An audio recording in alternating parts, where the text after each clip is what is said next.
Imagine what can become possible for your business when you integrate manifestation tools with business strategy. My name's Dr. Brooklyn Storme. Welcome to the Mentored Podcast.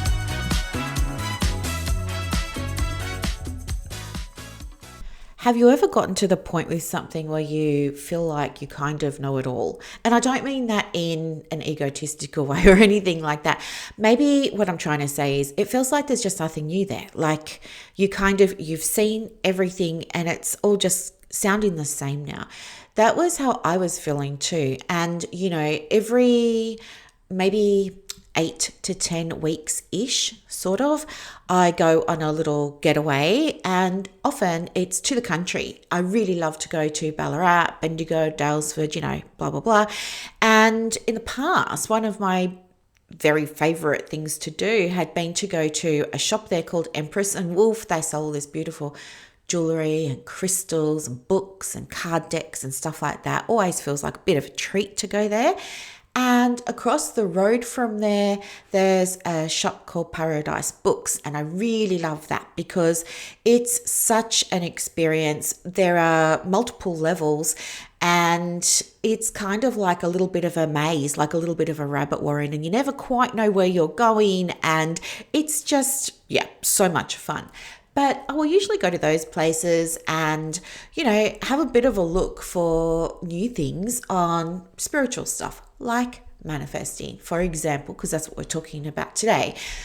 And I became aware recently that I haven't been buying so much of this stuff. And the reason why is because it's not that I don't want to or that I'm not interested, I am, but a lot of it has just been starting to sound the same. Now, this just could be because I've got a lot of books and because I've done a lot of research and because, yes, I've done a lot of courses and been in lots of communities and clubs and things like that. So I am like across it. So maybe that's just why, but it's been my experience, and I've been feeling like, what's next? And I've been waiting for something to come out for the what's next. And maybe you've been feeling like that too. I don't know. And I think in part that contributed to me leaning more into, okay, I'm going to bring manifestation back into business now. And this time, what I'm going to do is use my background in psychology and my knowledge there to inform it. And it just all feels really good and really aligned and all of the things. So that's what I'm doing. I didn't make up all of the tools and strategies in psychology. They're ones that other people have created and that different other people went ahead and researched and tested and, looked for efficacy and things like that. So none of those things are mine. What's my contribution is just, I guess, approaching manifestation through this lens, right? Whereas I think a lot of the time, well, for me anyway, when I first came to discover manifesting, it was back then, so it was about 10 years ago, I want to say, 2016-ish. Back then, it was a lot of spiritual woo-woo stuff. And, I got swept up in that, loved it, right? Loved it. No regrets. Absolutely loved it. I'm not as into that now because of my knowledge, right? And my experiences and things like that. But I still like it. There's still a place for it. And I guess after, that was the introduction. That was everything that I saw initially. And then, at some point later, and it wasn't very much later, maybe 2 or 3 years later, everyone started talking about codes. All of a sudden it was about quantum codes, manifestation codes. Everything had a code. And around the same time, there started to be like this idea of light codes, and I don't know whether this was your experience too, and I know it's pretty recent, but it also feels like ages ago. But I remember thinking, what's the deal with light codes? And clicking into so many people's offers and webinars and things like that. And people were I guess, communicating in ways that I probably didn't recognize, If it was Christianity, you might have called it tongues, but it wasn't that. It was over in spirituality, and it was called light codes. And it was people talking in like these strange ways. And I was like, anyway, they just kind of, I got lost then, and I was like, okay, I think I'm tapping out now. And that's when I started going back to things like, because, the manifestation, it's a slippery slope, right? You start with your personal development, you do some journal prompts, you do a bit of reflective work. Next thing you know, you're buying some card decks for your oracle cards, and you pull in a card a day, and you're doing your affirmations, and then you move on to crystals, and it's like that's how it unfolds for lots of us, right? It's not uncommon is what I'm saying. So when I was thinking about, when I first started talking about manifestation, how much I loved it, and all the pushback that there was from, my colleagues at the time, because my colleagues happened to be health professionals. I mean, if I was working at Bunnings or if I was working for Amazon, in the warehouse, I don't think I would have had all the pushback. But I did, and I'm thankful for it because while I didn't see it back then, what I see now is that I perhaps wasn't ready then to share what I want to share in the way that I want to do it. And so now I'm at a point where, okay, I do. And the way I want to contribute is with my background and my knowledge. So rather than trying to, I guess, pretend that I'm Catherine Zenkina or Gabby Bernstein or who else? Joe Dispenza or something like that, and try and pull from all of that.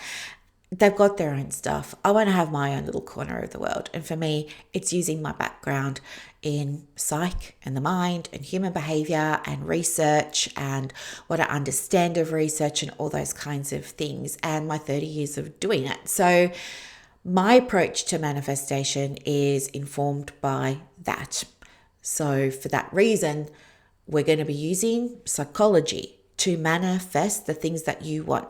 And most of my clients are women in business, but I also help and work with people who aren't necessarily in business as well, right? Manifestation's manifestation. And I think that this approach here of using the psychology is going to give those of you who are perhaps where I was, thinking, what else is there? I think that this is going to be interesting for you.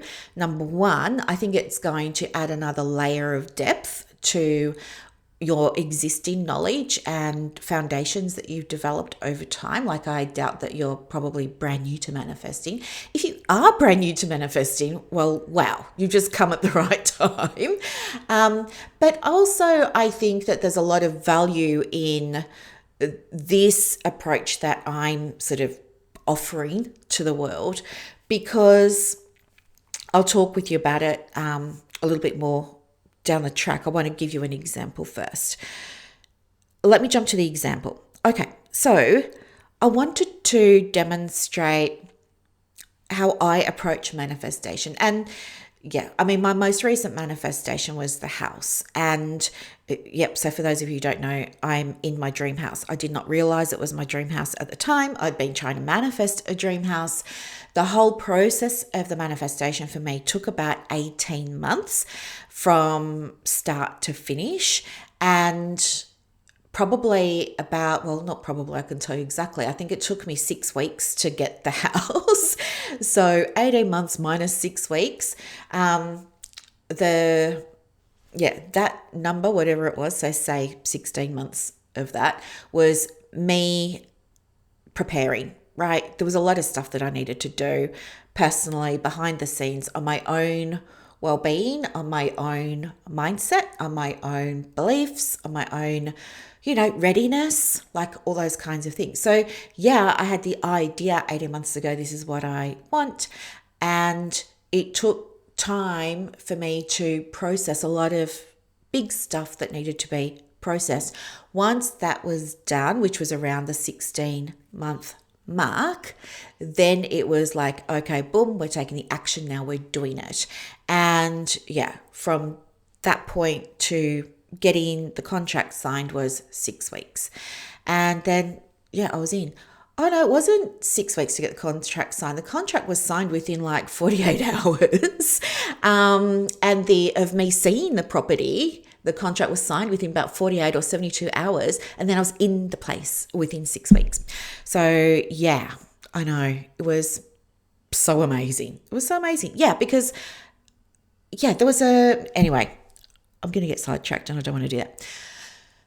So yeah, and I'll talk with you more about that down the track. But that's my most recent manifestation, which is, to me, a pretty big one, not just because, a property is always a big deal, right?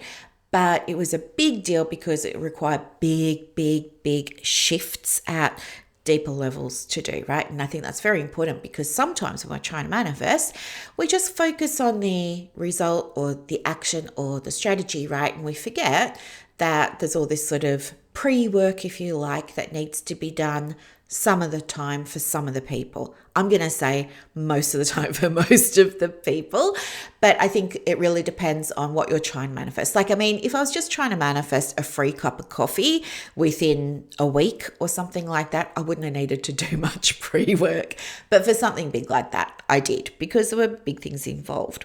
So what I want to do today is answer a question that's come up, and it came up in another community that I'm in, and I was interested to see how somebody responded to that for that person, and share my insights with you so that you could have a little bit of a demonstration, understanding, context for what my approach looks like. Okay, so the question that was asked was, somebody was saying, how do I get manifestation to work? I've been trying it for 2 years. I've tried absolutely everything, and I've even tried all of the fixes, and it's still not working. I'm still stuck at square one. Okay, fair question. Lots of people wonder about why it's not working for them. And the person responded by saying, well, you know what? The answer is that you're always manifesting. And therefore it's always working. Now, I guess in terms of my response to that, I do agree somewhat. I believe conditions apply. I think this is a very blanket statement, and this can, open up cans of worms for people. I do believe that we're manifesting all the time, and therefore it's always working. However, when I say conditions apply, I'm talking about intention and what's within the scope of your influence. Okay. So for this person here who's saying, look, I have been struggling. I haven't gotten past the starting line, and it's been 2 years, but I've been working my butt off trying all of the things. A response like, well, manifesting is always working, therefore it's working for you right now. I don't think that that's helpful, but I don't necessarily agree it's perhaps 100% true, because we don't know the person's situation, we don't know their circumstances, and they could be experiencing things that are not within their circle of control that they haven't manifested, right? And so I would say that if that's the situation, maybe they've been experiencing some things that weren't within their control, I would be guiding them to say, okay, well, what is within your control? And maybe some of the things that they might say back to me are, well, I guess how I respond to it could be in my control. And that would open up a door for us to be able to look at, okay, how have we been responding to this? How could we respond to it differently in a way that would support the thing that we're trying to call in at the moment? So I'd work with it like that. I wouldn't just throw out a statement that says, well, it's always working. And, just like, I don't know, what's the saying, go and eat some worms. I don't think that that's very helpful at all. That person then sort of followed up and said that the solution was for the person asking the question to just kind of know and believe that the thing that they're trying to manifest is already theirs, and just, live from that place. And again, there's part of me that says, okay, yeah, sure, but there's another part that says conditions apply. In terms of what do I agree with, I do agree with the idea that when you, I guess, behave, think, believe, live from the space of it's already yours and already having it, the value of that can be that you do different things, okay? And I'll explain what I mean in a minute. I think what's not being communicated here is that this is really about what I would call identity. And I think without clarification, what can happen is when we say to somebody, oh, well, the solution is just act as if you've already got it, right? Just feel free, feel at peace, feel at ease, knowing that you've already manifested it, and just act from that place. I think that's too much of a leap for people, because there's part of the brain that says, well, it's not true, right? And, when we think about how our brains work, we have, I don't know, like when you first learn about counseling and psychology, your tutors show you a picture of an iceberg, okay?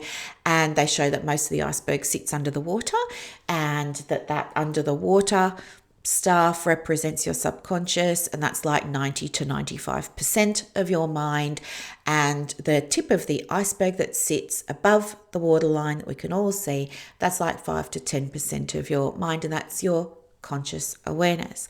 So I think the problem with telling somebody the solution is start acting like, just believe that it's already yours and start acting as if it is. I think what happens there without better context and clarification is that people take that literally and they try and apply it, but it feels delusional. It feels like it's false. It doesn't feel congruent. It feels like they're pretending.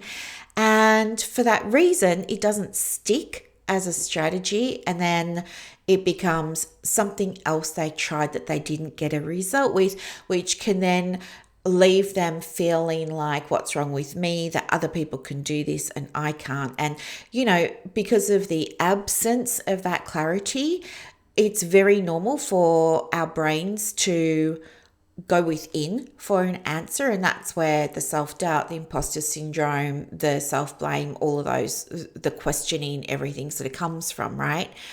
So I think my approach would be to say, this is really around identity. And I would be exploring with that person identity, how they see themselves, their self-perception. Do they see themselves as being able to have this thing? Is there, like in psychology, a lot of the time we can give people strategies, like even in business mentoring, like I can give people lots of strategies, but if there's something else going on for that person, sometimes it's fear of success, sometimes it's fear of failure, for example. They're just two things that commonly occur. The person might not even be realizing that that's happening until it's sort of discussed, and then it comes out through discussion, and from that place then we can explore that, work with it if it's workable, if somebody's like ready, motivated, wanting to let that go and call in something else, all those kinds of things. So yeah, I think that's very important to understand. And yeah, the person who was originally asking the question kind of said something along those lines. I forget what she said exactly, but it was something along the lines of, well, that sounds great, but I don't want to be tricking myself, because I'm still going to believe that it's not true, because it's not. I can't see it out here in the real world. So I just feel like it's all make believe and it's pretending. And I had understanding when I read that. I was like, I completely appreciate where this person's coming from. And I was curious to see what the response was going to be from the person who was leading the discussion. And the way that they responded was saying that, there's already a version of you that already exists in the world, that already has it. And, because you're not choosing that, it means that you're just choosing to stay where you are now, and you're well within your right to do that. So what you've got now is by choice. And I guess for me, respecting that, I guess, just like counselors, psychologists, social workers, business leaders, whatever, we've all got our own approaches to things, and everybody's approach is valid. I don't want to take away from this person's approach. I want to contrast it with, I guess, my approach. I probably wouldn't have said, look, the reality is that, there's a version of you that exists in the world or the universe or something like that. And, the fact that that version of you is out there, not here, just shows all of us that you're choosing this now, right? So just kind of be okay with it, like that you're choosing this reality. I would probably say something a little bit differently, more along the lines of perhaps even, there are so many ways, but one of the ways could be, what if there's a part of you that really wants to manifest this thing, and that is already on track to manifest it, and, blah, blah, blah. Like, I would want to explore the part that wants to do it, that's all in, da da da da da. But I would also want to explore, maybe, is there another part that is drawing their attention? So, and what does that other part want them to know? And maybe that other part is, I don't know, fear. Maybe that other part is fear of failure, fear of success, for example, right? Just using those two. But there are lots of different things that could come through. And I would want to work with those different parts and support the person to unpack and process anything that was discovered or revealed or identified, and that was also ready to be processed, unpacked, all of the things, so that then it was no longer something that was influencing this person's ability to manifest the thing that she wanted to manifest. Does that make sense? So that's how I would approach it from a psych sort of perspective. And there are so many different tools and strategies and frameworks and theories and therapies and things like that. And I'm just giving you one example here, talking about parts. But there might be other examples too, like from positive psychology, for example, or acceptance and commitment therapy, things like that, right? And that might look like, let's take stock of where we're at now, and let's work with that, and let's look for the opportunities that are here around us now that can be leveraged, in a way that does feel values congruent, step by step, day by day, to get you a little bit closer as you build that muscle. Right. So, and as you build your confidence with seeing that you are someone who can manifest things within the scope of your influence and stuff like that. So that's how I would be approaching it. And I think that way it just feels a little bit more doable. It makes it feel a little bit more accessible. I think by drawing from a field that already has evidence behind it that the tools and strategies and approaches are effective. Of course, again, conditions apply, don't they? Effective based on certain sets of conditions, and circumstances and things like that, variables. But we know by and large that these things generally work when all the conditions are in place. And I think that's probably one of the biggest contrasts with traditional manifesting. This is really around a psych-based approach to manifestation is really around, what are we dealing with here? What's the situation? What's our starting point? And I think that that's sometimes overlooked. Well, in my personal experience as a consumer of so many things that are to do with manifestation, I don't think I've ever been asked, any information about my current operating system, like what the present situation is, what the starting point is. It always just tends to launch straight into a course, a webinar, or book that's got a few little anecdotes here and there about how the person doing it got all of these things, and maybe had some drama along the way. If there's somebody that also speaks about dark nights of the soul or shadow work and some of that, but generally they just kind of like launch into these are the tools. And so without context, without having that jumping off point, you go and do the course, you pick up the book, you work with the coach or something like that, and you're trying tool after tool after tool after tool, you're going to have little bits of success, or maybe, big sparkles of success here and there, but the consistency will be lacking. And when you finish doing whatever it is you're doing, you won't come away from that with a reliable, dependable system or process that you can call upon and draw from to manifest more things in your life or different areas of your life, including your business, right? That's another way that I think having a psych-informed approach just provides a different angle for manifestation for people who are looking for this type of thing, right? I'm just checking my notes. What else have I said? So when we use a psych-informed approach and we've got a baseline and we know what the end point is and stuff like that. And for me, a baseline looks at the domains that in my research, in my experience, just my take on it, I think there are 4 or 5 domains, things from identity to your personal psychology to behavior and actions and your environment and things like that.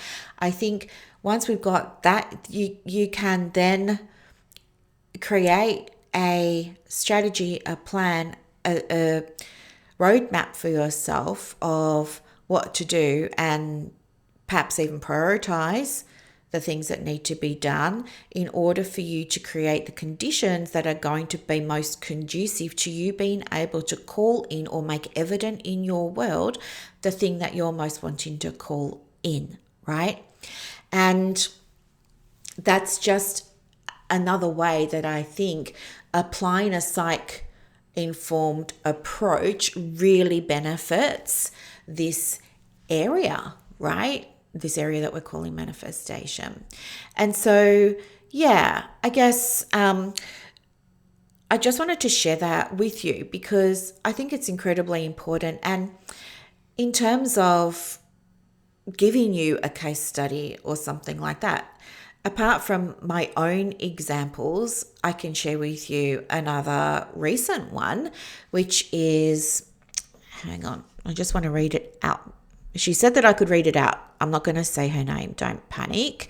But she said that I could read it out. She sent this to me yesterday. Where is it? Hang on. Okay.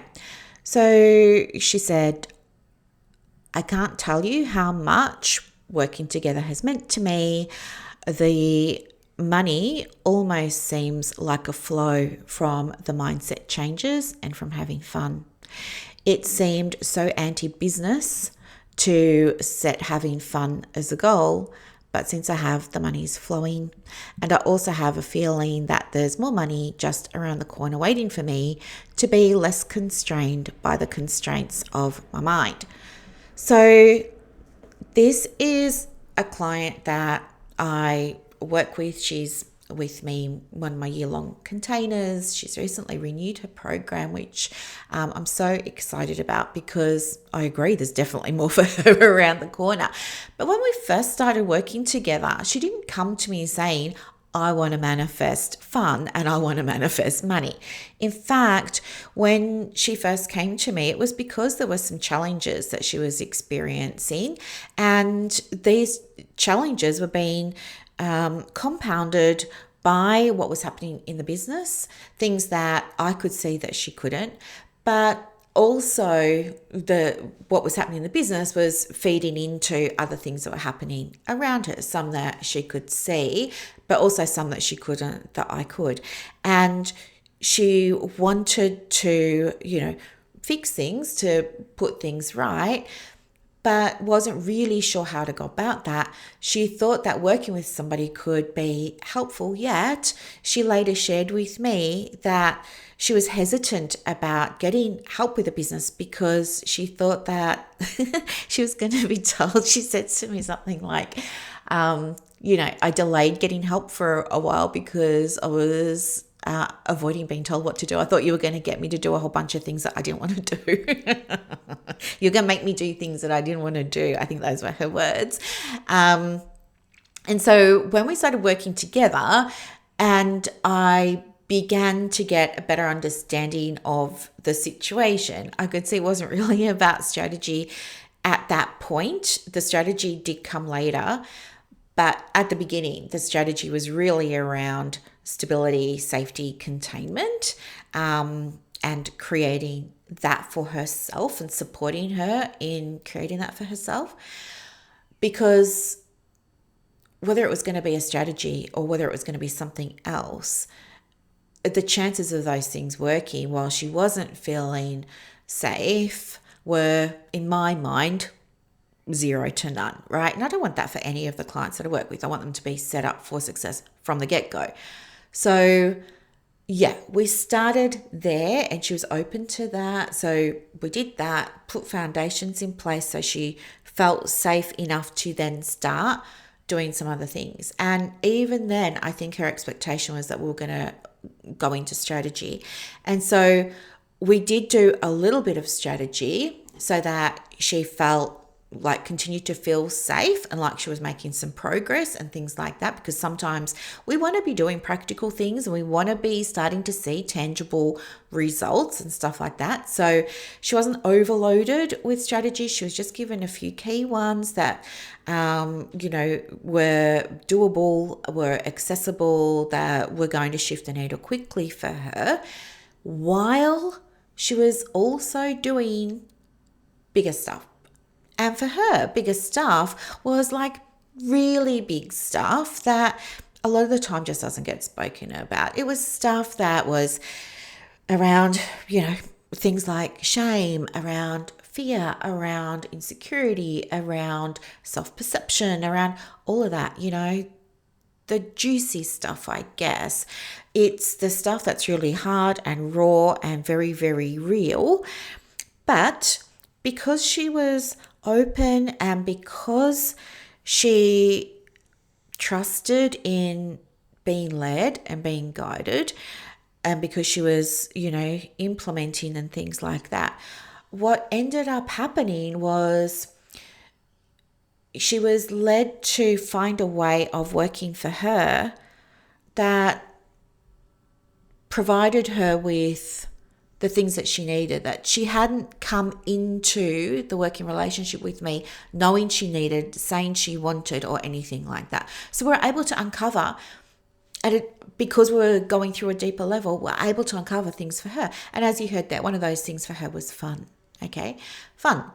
And so anyway, that's now become for her in her business one of the things that's had the biggest impact, because it's allowed her to shift the way she sees herself, which has resulted in shifts in her personal psychology, which created shifts in her actions and behaviors that she did in her business.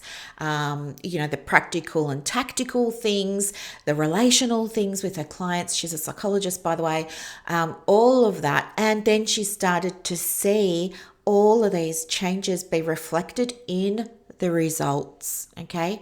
So she didn't come to me saying, I want to manifest stuff, but that's what's happened, right? Whether you call it manifesting or getting results, the thing is, she made things evident for herself in her business as a result of this sequence of things that we moved through. And it wasn't as if I said to her, right, here's a program. In session 1, we're going to do this. In session 2, we're going to do that. It's what happens is when I first start working with somebody, I do an assessment with them. I want to understand not only about the business, but about them, about their mindset, about their beliefs, how they see themselves, or like all of the things, the resources that they've got, and from there create, in my mind, a personalized strategy for them that's going to get them from where they are to where they're telling me they want to be. But along the way, I'm not necessarily shouting out at every checkpoint, oh, hey, today we're going to be talking about your personal psychology. No, it doesn't work like that. It's more how the way I support them is informed through that, rather than them saying, oh, today we're going to be doing stuff on my identity. No, I'm looking at where are the things now, what's the state of play, what's the baseline, where do we want to be, where are the gaps, where are the strengths, what are we working with, how can I get this person to help themselves get to where they want to go by having their own insights. And it's that guides the way I interact, have my conversations, the things I ask them and stuff like that. So if you asked her, she wouldn't have been aware that that's what was going on in my mind. But that's what's happened, and that's how she's gotten to where she is now. Does that make sense? So that's why when people work with me, no two people ever get the same interaction or the same approach or anything like that. It's because just like you with your therapy work, right? When you first start working with somebody, you might do a intake assessment, right? Take that. You might still be working with, I don't know, women with grief and loss and trauma and stuff like that, and helping them to cope with it and navigate that and But all of the, for every 100 clients that you work with, no two of them are getting the exact same things from you, right? You're customizing, you're personalizing along the way.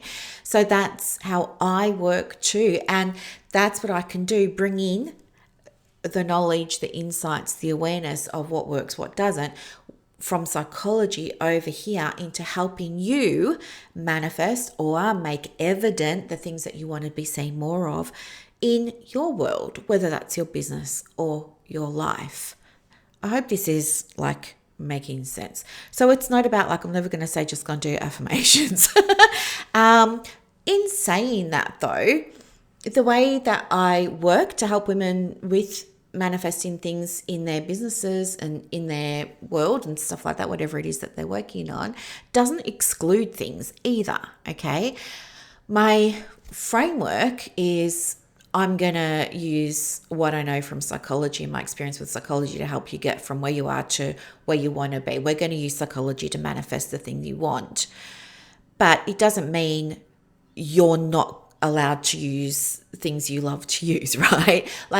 If you really love the new age stuff and you really love spirituality and you really love the ideas of universal laws and you really love your crystals and your cards, I'm not going to say don't use them or there's no place for them here. Quite the opposite. I'm going to say, okay, let's incorporate them into this for you, because I think that when we can do that, it's going to strengthen the guidance that's coming through. You'll be more likely to do the thing and more likely to get a result when we work with your interests, okay?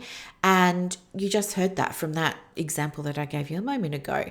But for this client of mine here, it was about, for her, fun, right? But for you, it might be around your crystals, your cards, mirror work, whatever it is. That's welcome.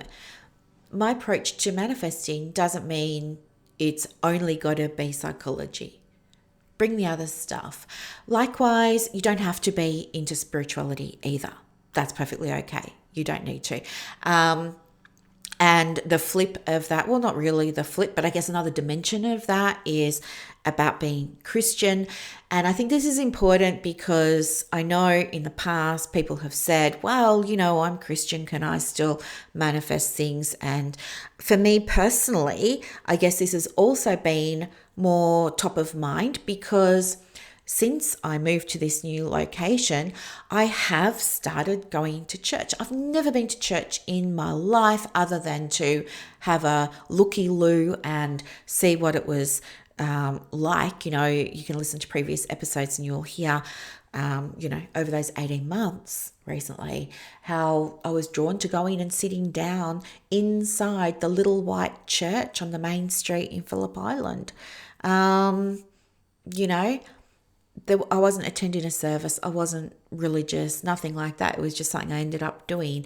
But more recently, since I've been here over the 8 or so weeks, oh no, I think I'm in week 10 now, maybe. I don't know. It hasn't been that long, but it's long enough. I've gone to church every single week, almost, just not the first week. And also, I've started going to Bible study, and for lots of different reasons, which I won't bore you with. But anyway, well, just quickly, I do love a good debate, and that's what happens because the church that I go to, it's an apologist church, which is about things being defensible, which means we want to test stuff, and I love testing stuff, again, because of 14 years of learning how to test and research and things like that at university. It's just in my DNA that I want to question everything now. And so this provides me with a safe space to be able to question anything and everything I want about the Bible and religion. So I'm very happy there. So, but anyway, it's brought to my mind, would other people have concerns about this if they're Christian? And I want to say to you a couple of things. First off, there are so many passages in the Bible that talk about manifestation. I mean, you've heard the saying, ask, believe, receive. Well, that was actually said. That's a passage from the Bible. And we will unpack that, not in a biblical sense, but we will unpack that in a future episode, because I want to talk about the mechanics behind that from psychology, and why I think so many people struggle with it unnecessarily. I want to show you a different way of working with that little phrase there that can work based on what we know works in psychology. But anyway, so no, it's perfectly okay to do it. It's not about you prophesizing anything. It's not about you divining anything. It's not about any of that. You've got the green light, basically. And especially too, if you're also using, I guess, strategies like this that come from a credible base, and you're getting this information as well. Like, I don't know. I guess when I was thinking about other people that are dominant in the manifesting space, and I was thinking about, what do they bring? What are the opportunities for me to bring something and stuff like that? What I did realize was one of the things that makes my approach a little bit different to some of theirs is that they don't have a grounding in some of the things, right? Like, there's one lady and she manifests or specializes in helping people manifest for business, but she doesn't have any background in psychology or the mind or human behavior or anything like that. Her background's in business, right? So I think, this is by bringing in the psych, the mind, the behavior, and integrating that with the strategy, and still knowing that you've got space for the other things as well. As I said, if you're spiritual or if you're, religious, or and apart from that, might be other things too, right? This approach here doesn't exclude anything, and you're getting it from a source that's got credibility behind it. Right? Not only me with 30 years and a PhD and, knowledge of how to research, but also trust and credibility and authority and reliability from tools, techniques, frameworks, and strategies that have been researched for decades and already shown to be dependable, reliable, trustworthy when it comes to getting a result when they're applied in the real world. That makes sense? So if you're, I guess, where I was and you're thinking, okay, I feel like I've exhausted all of the approaches and insights and, tools, techniques, and strategies that are available out there in the current manifestation culture. And I would like to develop my knowledge more. So maybe you've already got that, you kind of got the basics behind you, you've got some of that awareness behind you, and you like it and you're on board, you love the idea of it, but you're also questioning, okay, how can I use it, I guess, more confidently, or how can I develop these skills? So maybe taking them a little bit further. And the value for you is in, I guess, not getting a bucket load of new tools, techniques, and strategies, and then having to, play around with them, figure out for yourself which one to use, have a bit of a stab at it. There's a bit of guesswork. Try it, hit and miss with results, inconsistencies and stuff like that. If you're at a point now where you're wanting to develop your understanding of how to manifest reliably, dependably, with things that work for you based on, how you see yourself, your situation, your circumstances, your resources, your gaps, your strengths, the things that can be leveraged for you now, and have somebody there to, weave those in to some support for you, so you've got them and you come out the other side knowing this works for me, and knowing, because you've now accumulated some evidence of how it works for you and why it works for you and things like that, then this could be your, the thing that you've been waiting for, the thing that you've been looking for. What I would suggest is private advisory would absolutely be something that you would want to look at. But before you go looking at that, book a consultation, because that consultation will give us a chance to have a look at what the baseline is and what working together could look like for you, so that you can make an informed decision about whether or not this is something that you want to apply for. Because it is higher level, because it is more about extending and building on your existing knowledge of manifestation, taking it further, going deeper with it, and because there's a higher level of support that's available to you when we work in this type of retainer, I work with just a small number of people, because like you, with your energy, my energy is also something that I have to nurture and look after as well. I don't want to turn up tired for anybody. I don't want to turn up like, not in the mood or feeling exhausted or anything like that. I have to look after my energy just like you do. And so that's why it's just a few people at a time that I work with. But yeah, go ahead and book a consultation if that's something that you're considering, and we can go from there. I can pop the link for you in the show notes if you're watching the podcast. If I'm putting this as content somewhere else, maybe it'll be in the comments or something like that, a link. But you can go to my website and have a look. Just click on the Work With Me tab and you can see information about the retainer there. All right, well, I will let you go. Have a beautiful, beautiful rest of your week.